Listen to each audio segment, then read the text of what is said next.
This is The Rumor Report with Angela Yee on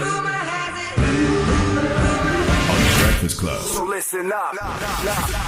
All right, well, that reality show, The Kardashians, is coming April 14th, and they said that new episodes will be released every Thursday. Now, Kim Kardashian did say that she's open to talking about Pete Davidson, and you will understand how they met, who reached out to who, how it happened, and all the details that everybody wants to know.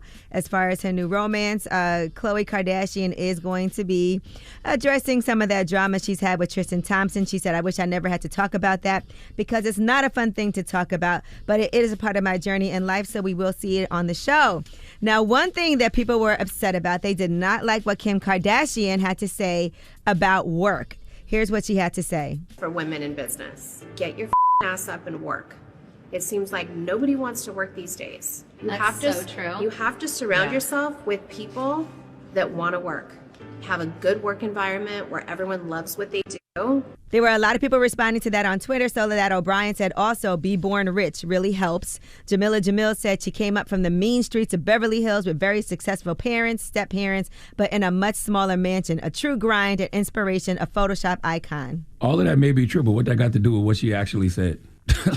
like most things online, I don't understand the backlash. Is it because you don't like the messenger? Because the message applies to us all, and work doesn't look the same for all of us. The work that a construction worker is doing today is different than the work an attorney is going to be doing today, but it's still work. The work someone in the military is doing differs from the work someone in college is doing, but it still works.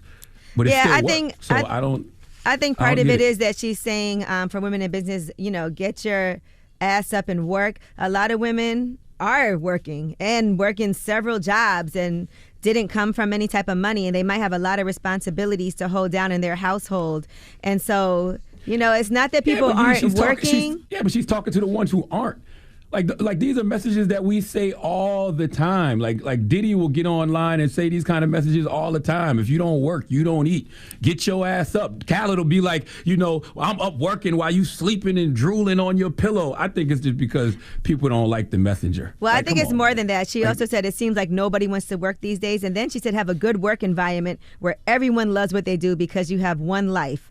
No toxic work environments. And there's a lot of people who work at places because they simply right now have to pay the bills and don't have a choice and have responsibilities. It's not as easy as somebody saying, I'm only going to do what I love. Sometimes it's not possible at that time, at that moment. It sounds great, but everybody does have a different experience. But we all talk about the work environments that we're in. If we are in a toxic work environment, we try to change that atmosphere. We try to change that environment. We've been having these conversations for the past few years about changing the work environments. I think it's just because people don't like the messenger, because her message wasn't wrong. I'll tell you what Dan Price had to say on Twitter. He said, Kim K is one of the hardest working people out there, but hard work is not a very good predictor of success in business. For every success story, there are 100 other people working 2 jobs and living paycheck to paycheck. So it's not all just hard work. She definitely had more of an advantage than the average person.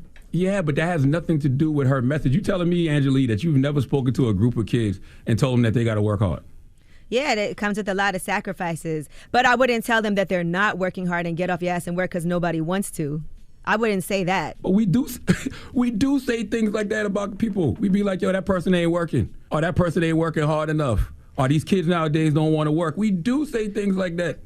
But I do know a lot of people who work really hard and just haven't achieved the success. And so it's not necessarily hard work always equals the success that you want to have, because sometimes you make a lot of I know people who have sacrificed their careers to raise their family and to support their husband. I've seen all of that.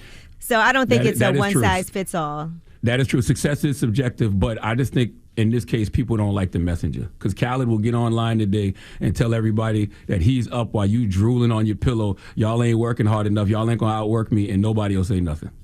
Yeah, I think sometimes when it comes from a place of privilege, it's harder for people to take it. It's like, okay, you grinded from your mansion in Beverly Hills to get a bigger mansion. But I will not deny the fact that she definitely does do a lot and does work hard. So, it's a very nuanced conversation. There's a lot of different things at play. Like I said, work looks different for everybody. And shout out to Nick Cannon. News has broken that his talk show was canceled after just 6 months on the air. Now, at first, it was talk of him replacing Wendy Williams, but then they're saying his viewership was not that high. and they said the show showed no signs of growth, according to sources. So I'll actually be talking to Nick Cannon today. I'll be on his show live today, and you know, Nick, whenever I go on, is ready to discuss anything. So this is definitely something you should tune into because I'm sure we'll talk about it. All right, and I don't think Nick Cannon. I don't think Nick got a fair shake because 6 months is not long enough. You got to give somebody at least a year. Like, you can't give somebody 6 months and expect them to have a hit daytime talk show. Now, it's great if it does hit in 6 months, but if not, you got to give them at least a year, man. Okay, but we'll find out what happened, like I said, and I'm sure there's some more things that we don't know about, so we'll hear it from Nick Cannon himself, all right? I'm Angela Yee, and that is your Rumor Report.